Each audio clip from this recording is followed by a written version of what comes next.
നിതീഷ് നാരായണൻ ഇപ്പോൾ പറഞ്ഞത് കേട്ടല്ലോ, 4 MP-മാർ പോയി അവിടെ പോയി എന്ത് ചെയ്തു എന്നാണ് ചോദിക്കുന്നത്. ഛത്തീസ്ഗഡിൽ പോയി ഈ കന്യാസ്ത്രീകൾക്ക് വേണ്ടി പോയി ചോദ്യങ്ങൾ ചോദിച്ച അവിടെ പോലീസുകാരുടെ ഈ അധിക്ഷേപങ്ങൾ സഹിച്ച് ഇന്നും അവിടെ ആ ദുർഗിൽ കഴിയുന്ന, അവിടെ ആ പാവപ്പെട്ട സമൂഹങ്ങൾക്ക് വേണ്ടി അവിടെ ഈ രാത്രിയിൽ അവിടെ കഴിയുന്ന MP-മാരെയാണ് ഈ രീതിയിൽ അധിക്ഷേപിച്ചിരിക്കുന്നത്.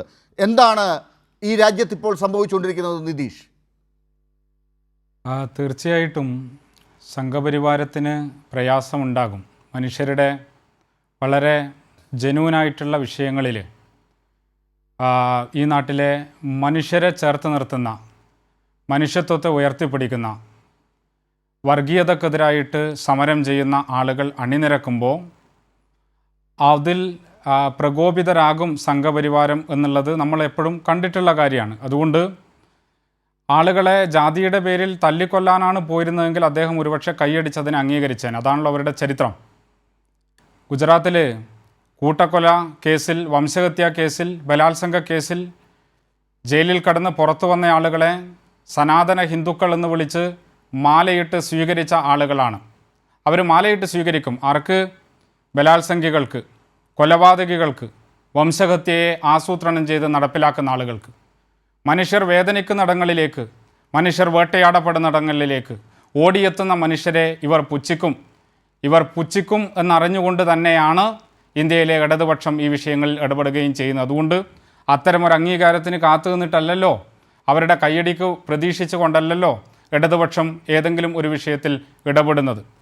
അതുമായി ബന്ധപ്പെട്ട് എനിക്ക് പറയാനുള്ളത്.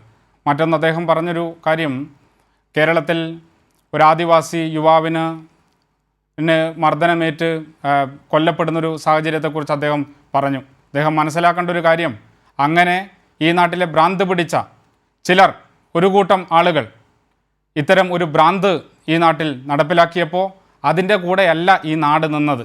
ഈ നാട്ടിലെ മുഖ്യമന്ത്രി ഉൾപ്പെടെയുള്ളവർ നിന്നത് ആ ഭ്രാന്തൻ ആൾക്കൂട്ടത്തിൻ്റെ കൂടെയല്ല, മറിച്ച് അവിടെ ഇരയായ കൊല്ലപ്പെട്ടിട്ടുള്ള മനുഷ്യൻ്റെ കൂടെയാണ് എന്ന് നമ്മൾ കണ്ടിട്ടുണ്ട്. അത് ഈ നാടിൻ്റെ ബോധത്തെ കാണിക്കുകയാണ്, ഈ നാടിൻ്റെ ഒരു ജാഗ്രതയെ കാണിക്കുകയാണ്. എവിടെയെങ്കിലും ഏതെങ്കിലും ഒരിടത്ത് ഇത്തരത്തിലുള്ള ഭ്രാന്തൻ സംഘം, ഇത്തരത്തിലുള്ള മനുഷ്യവേട്ടക്കാർ, വെറുപ്പിൻ്റെയും വിദ്വേഷത്തിൻ്റെയും പ്രചാരകർ ഇങ്ങനെ തെരുവിലിറങ്ങാൻ ധൈര്യപ്പെട്ടാൽ അവർക്കെതിരായിട്ട് ഈ നാട് ഒന്നടങ്കം ഹൃദയം ചേർത്ത് വെച്ച് പ്രതിരോധിക്കും എന്നുള്ളതിൻ്റെ അനുഭവം നമ്മൾ കണ്ടിട്ടുണ്ട്. ഇനി ഞാൻ ചോദിക്കട്ടെ, കഴിഞ്ഞൊരു 5 പതിറ്റാണ്ട് കാലമായിട്ട് അല്ലെങ്കിൽ 7 പതിറ്റാണ്ട് കാലമായിട്ട് ഈ രാജ്യത്തെ മിഷനറി പ്രവർത്തനം എങ്ങനെയാണ് നടക്കുന്നത് എന്ന് കണ്ടറിയുന്നവരല്ലേ നമ്മൾ? രാജ്യത്ത് മനുഷ്യക്കടത്ത് നടത്തിയവരാണോ ഇവിടുത്തെ മിഷനറിമാർ? നിങ്ങൾ കണക്ക് പറ. എത്ര മനുഷ്യക്കടത്ത് കേസിൽ ഇവിടുത്തെ മിഷനറിമാരെ കുറ്റക്കാരാണ് എന്ന് കണ്ടുപിടിച്ചിട്ടുണ്ട്? മതപരിവർത്തനമാണോ മിഷനറി പ്രവർത്തനമായിട്ട് ഇവിടെ നടന്നുകൊണ്ടിരിക്കുന്നത്? അല്ല എന്നുള്ളത് നമ്മുടെ യാഥാർത്ഥ്യമല്ലേ? ഇപ്പോൾ അറസ്റ്റ് ചെയ്തിട്ട് ജയിലിൽ കിടക്കുന്ന 2 നഴ്സുമാരുണ്ടല്ലോ, 2 ഈ പറയുന്ന കന്യാസ്ത്രീകളുണ്ടല്ലോ, അവർ സിസ്റ്റേഴ്സ് ഉണ്ടല്ലോ, എന്തായിരുന്നു അവരുടെ പൂർവ്വകാല ചരിത്രം? അറിയാത്തതാണോ ഈ നാടിന്? അവിടെ ആദിവാസി മേഖലയിൽ ഛത്തീസ്ഗഡിലെ ആദിവാസികൾ ഇന്ത്യയിൽ ഏറ്റവും പിന്നോക്കം നിൽക്കുന്ന ആളുകളാണ്. ജീവിത സൗകര്യങ്ങളുടെ കാര്യത്തിൽ, ദാരിദ്ര്യത്തിൽ, അതുപോലെ തന്നെ പോഷകാഹാരക്കുറവ് അനുഭവിക്കുന്നതിൽ, ഇതെല്ലാം അനുഭവിക്കുന്ന ആളുകളാണ്. അവർക്കിടയിൽ പ്രവർത്തിച്ചു കൊണ്ടിരിക്കുന്ന ഒരു റെക്കോർഡുള്ള 2 സിസ്റ്റർമാരല്ലേ ഇപ്പോൾ ജയിലിനകത്തുള്ളത്? അവരുടെ കൂടെ നിൽക്കണം എന്നുള്ളത് സാമാന്യ മര്യാദയല്ലേ? അവരെന്താ എവിടുന്നെങ്കിലും പൊട്ടിമുളച്ച് ഇന്നലെ വന്ന ആളുകളാണോ? അല്ല. അവിടെ പക്ഷേ അതിൻ്റെ കൂടെ നിൽക്കില്ല. എന്തുകൊണ്ട് നിൽക്കില്ല? ഇതിനൊരു ചരിത്രമുണ്ട്. ഇതൊരു ഒറ്റപ്പെട്ട സംഭവം എന്നല്ല ഛത്തീസ്ഗഡിൽ നടന്നിട്ടുണ്ടായത്.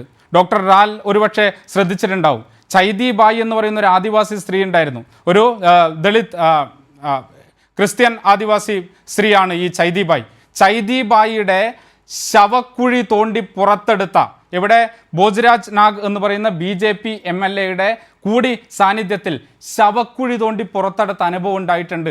ഇത് മരിച്ച, അതായത് മനുഷ്യരുടെ മൃതശരീരത്തോട് പോലും ഈ അവഗണന കാണിക്കുന്ന, ക്രൂരത കാണിക്കുന്ന ആളുകളാണ്. അതിൽ മാത്രം തീരുന്നൊന്നുമില്ല. ദുല്ലാരി ഭട്ട എന്ന് പറയുന്ന ക്രിസ്ത്യൻ ആദിവാസി, അദ്ദേഹത്തിൻ്റെ ശവക്കുഴി തോണ്ടിയിട്ടുണ്ട് ഇതേ ഛത്തീസ്ഗഡിൽ.